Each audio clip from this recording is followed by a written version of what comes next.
Feel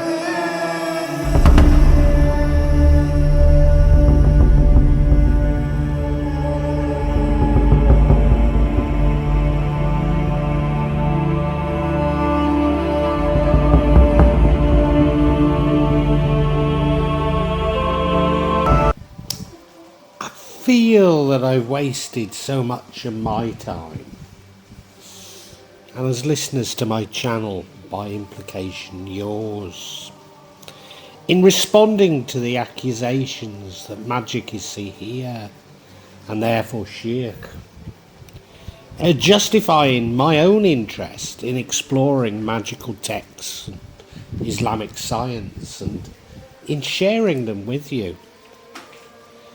But you know, the more that I've researched it, the more convinced that I have become that magic is all about alchemy. That what we see as controlling the material world obscures the path to personal transformation. The scriptures and all of the core texts originate before the printing press, or certainly Gutenberg's printing press in the West, and long before mass literacy, and certainly in the literacy in the languages of the scriptures and these texts. So is it not a supreme arrogance that we today insist that these things should be read literally, and that we, modern man, holds the key to their interpretation? That the scriptures and these texts should be interrogated like case law and not listened to with the heart? This is the reason why so many of these texts were occult or hidden. They were not in vernacular language, and few people were literate even in their own language. No, they belonged to an oral tradition whose allegory would have been well known to those listening. So they were never intended to be read literally by the masses, as few would comprehend them in a literal way anyway. You see, if you're listening to something and it's paced, you have the time to interpret the allegory. But if you're reading, looking for the literal meaning, you miss all of this allegory. Indeed, today, in this age of social media, of speed reading, even my shorts on this channel, it's just made us want the information so quickly without any interpretation of it. And when we're presented with evidence of allegory, so many of insist on arguing about literal interpretations, even though we've just been told that it's allegorical. I got into an argument with someone, I'm always getting into arguments, aren't I, on YouTube, posts on YouTube, and I said, well, it's allegorical, and they said, well, it's not all allegorical, and I'm going, well, it might be. No, some of it's got to be literal. There's got to be something that's literal. Why? We've already said something is allegorical. Why would any of it be literal, So, I have to conclude, unfortunately, that occult isn't elitist, but a necessity. And despite me recoiling from such implications, I totally disagree with censorship. I firmly believe that everybody should have access to all information. That's a part of why I present such things on this channel. Everybody should be able to access them. There should be no censorship at all. But you know, some of these things in their allegory, if people don't understand it, then maybe the fact that some of it is hidden is just necessary. Many of these texts, and indeed some scriptures, were translated from their original language, and others, you know, lingua franca, like Latin, into the vernacular, or into multiple sort of lingua franca, you know, such as Spanish, Latin, Greek, etc. But the more one appreciates this act of translation, the closer it appears to be hegemony or even censorship itself. Even then, we cannot discount that the translators, many of them in a monastic school, were supplanting an ancient alchemy for an alchemy of their own, both of which are now completely obscure to modern man without years of dedicated study. And we interpret these texts as grimoires, but we fail to grasp the often mistranslated allegory of the ancients. Worse still, there are a very vocal minority in all religions who insist that theirs is the only true interpretation of its scriptures and doctrines, that those who disagree are in some way deviant, a minority not really Christian or Muslim, even that they're Satanists, etc. And, you know, such tribalism and fear have been used to justify persecution, mass murder, and even attempted genocide. Why? Why is this happening? Of course, we could point to good and evil, but to do so is to sink to their level of tribalism and distortion.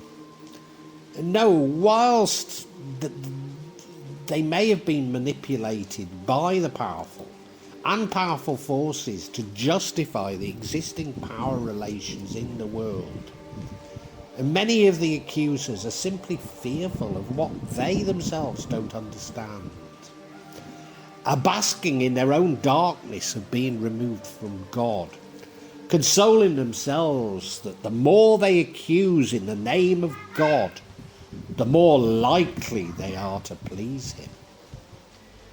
But the effect is to block the path to finding God for the majority. Being unable to access the great alchemical works and debate their meaning, their path to God is blocked. And now I doubt if this is the true reason for them doing it, but it certainly is a major impact.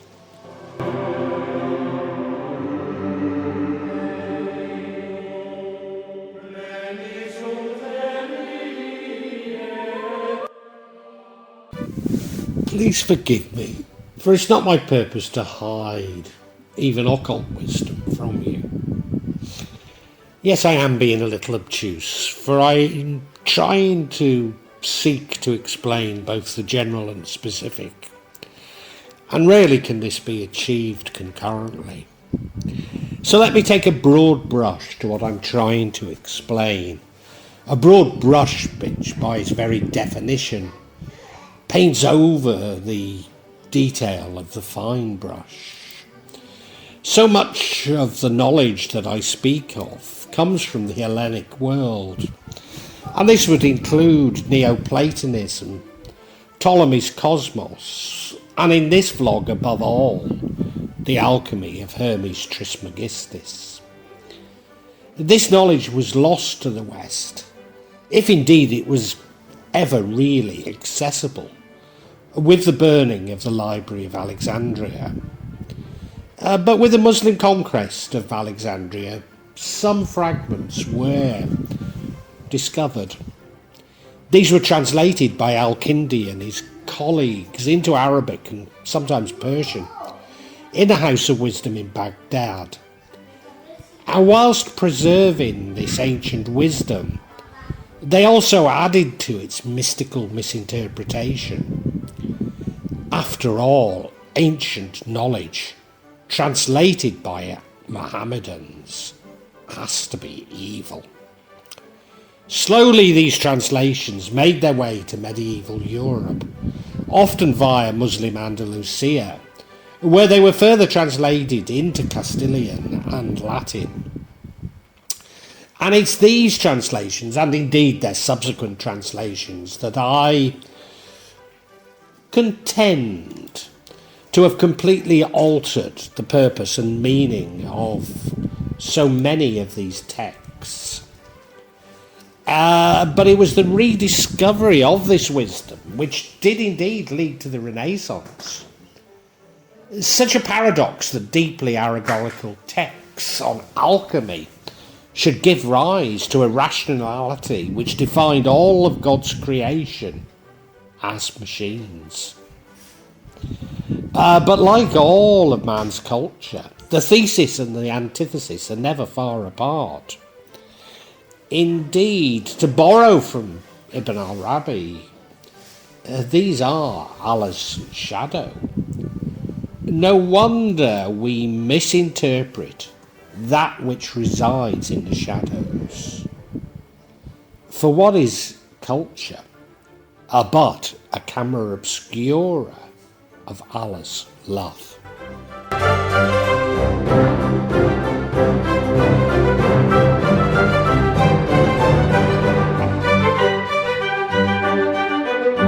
What survives of the work of Hermes Trismegistus is not particularly impenetrable, given its subject matter of personal alchemy.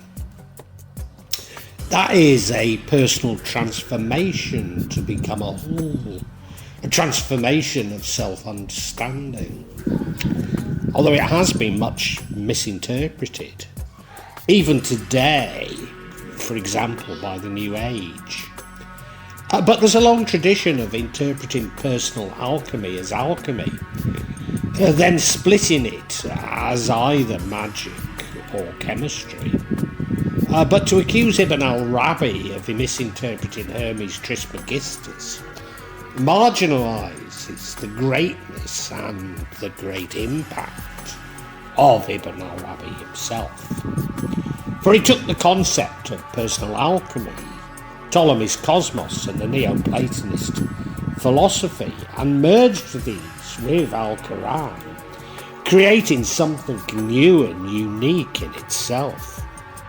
No, Ibn Arabi was not a follower of Hermes Trismegistus, nor even a true Neoplatonist, but a devout Muslim with original thoughts, a teacher, not a mystic, a compromiser, not a provocateur. Given his fundamentally dualist perspective, Ibn Arabi is rarely readily understood by those of us within Allah's shadow. But just a cursory exploration of his work indicates his greatness. A greatness which has had a major impact on Islamic scholars and Islamic science. Indeed, Shams al-Marif is as much a testament to Ibn Arabi's influence, rather than the persistence of pre-Islamic seer within the Middle East.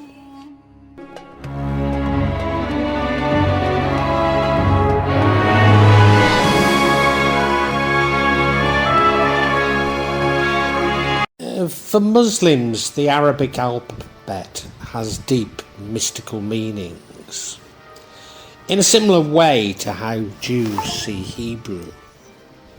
So, for example, you may have heard me say many times, and I often get into arguments on this very platform with people about it, but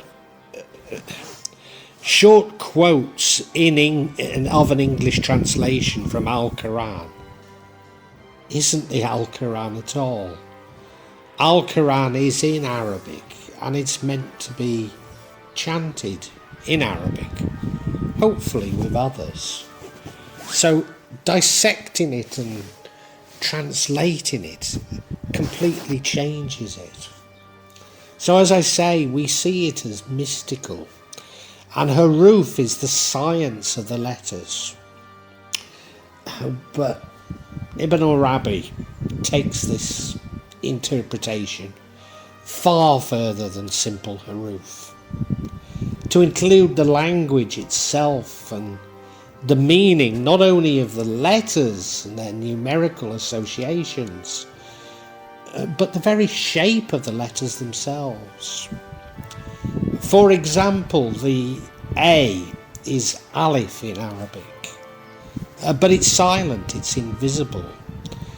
Just a simple dagger shape, so it makes no sound. Until it receives the Hamza, the circular, above it. This is a vocalized Alif with a glottal stop. So an Alif represents a pen and a Hamza the tablet. So the Alif Hamza is about seeking knowledge. Indeed, the shape of Arabic calligraphy, along with the 99 divine names of Allah, leads to archetypes or personality types within a personal psychology. A part of the reason why Arabic is seen so sacred is that it is a language that has been seemingly unaffected by other languages. So unlike English, it's not adopted from other languages. Therefore, some see Arabic as a pure or a base language.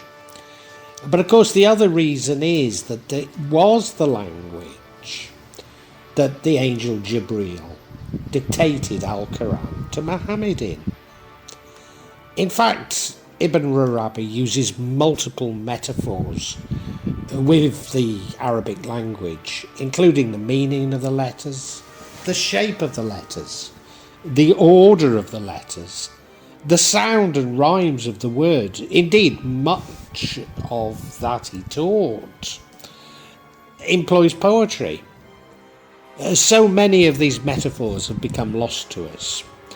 One only has to look at the allegory of Victorian paintings to appreciate just how impenetrable such metaphors can be to modern man.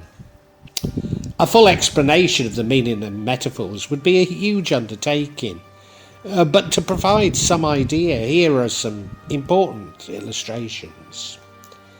Linguistically, the heart is associated with journeys and with books. So implied in mentions of the heart is a journey or a transformation of the soul.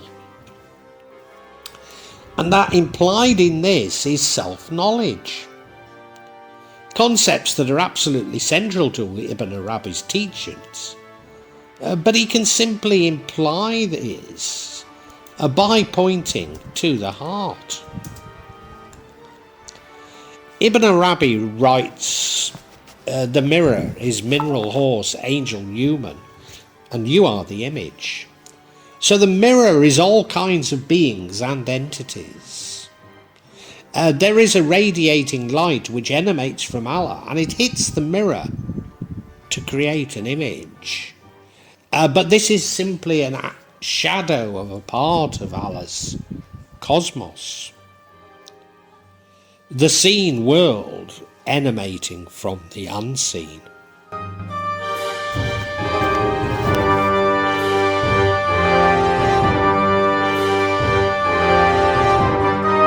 For Ibn Arabi, we are the co-creator of the universe or the cosmos. As he writes, every self-manifestation bestows a new creation and removes a preceding creation. Its removal is the essence of annihilation, fana, in a passing self-manifestation, and subsistence, baka, in the bestowal of the following self-manifestation. Now, despite me later issuing a vlog on Ibn Arabi's cosmos, it can be seen that actually psychology and personality are central, in fact, co-creating this very cosmos. In alchemical terms, we've always been gold and return to gold. Within the cosmos, everything above the moon is non-temporal, i.e. has no space and time. But below the moon, we are on a temporal plane. And this is why we do not realise that we are gold. Space and time are preventing us from gaining knowledge of who we really are. Indeed, I wrote removing, I should say distancing us from Allah. It is this reason that mysticism and rationalism are not antitheses. For rationalism serves its purpose on the temporal plane, but mysticism is how we get to and appreciate the spiritual. The ignorant one does not see his ignorance as he basks in its darkness, nor does the knowledgeable one see his own knowledge, for he basks in the light. Ibn Arabi, of course.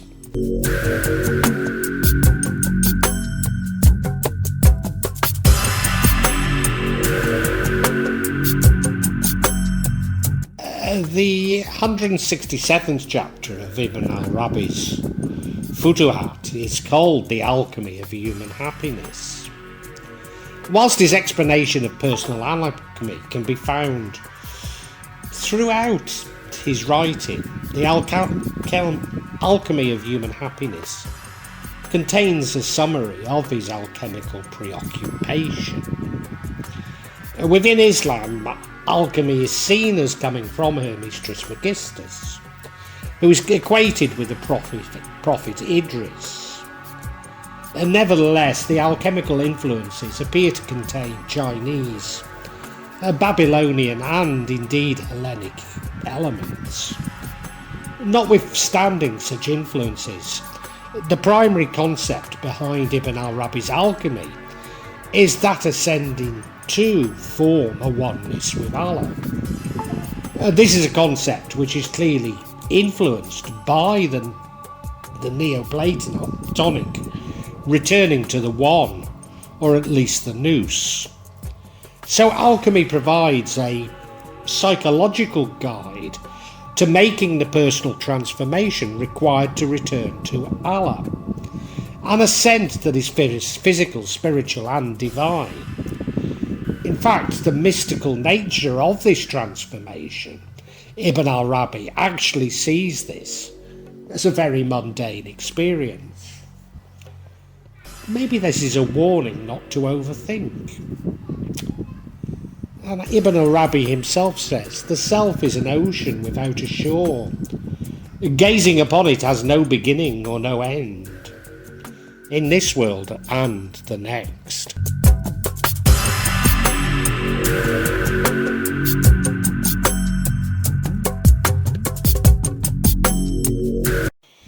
Alchemy actually describes external alchemy, using the elements to produce new elements. So the process of turning lead into gold is because lead already has the potential to be gold. But these are also allegories for producing a new self. For we all have the potential to transcend to Allah. Far from being miraculous, such transmutations are seen as natural, removing the defects to allow the best to shine. So gold is the natural state of pure metals and a oneness with Allah's, man's natural state. These transmutations are possible via balance, i.e. removing the interruptions of too much emphasis on one element or defect. So they're not miracles, they're not magic, they're just seeking balance, because all elements require balance. By using quicksilver, which is water in air, or sulfur, which is earth and air, to create an elixir, along with polarities such as male sulfur and female quicksilver, which creates the balance of red sulfur. This balance is known as the alchemical wedding. Now, I've already suggested that jinn marriage is a metaphor, I believe, for a contract with the paranormal, but that's just my conjecture, as it could also refer to another balance, such as the balance of the conscious and the unconscious, the left and the right-hand brain, the left and right-handed paths, maybe many others. The fullness of knowledge only comes through an awareness of the ignorance, Ibn Arabi. So the alchemical process itself is likened to eating food. As food turns into energy in the body, i.e. it is transformed forever. So applying things like it to the alchemical process allows elements to be transformed, often like food, irreversibly. This is why within Islam we say Bismillah prior to eating, as it reminds us the importance of eating if we are to transcend to Allah. As I've said though, the actual transformation itself is somewhat mundane. It comes from self-knowledge, which is achieved via balance and via love. So it just happens, but it happens so naturally. As Ibn Arabi says, if man knew themselves, they would know God, and if they really knew God, they would be satisfied with him, and they would think of him alone. So we chase happiness through hedonism or our possessions, not through self-contentment. In other words, we chase the shadow, not the reality, or not the truth. And to finalise with Ibn Arabi, the desires of this world are like seawater. The more you drink of them, the more you thirst.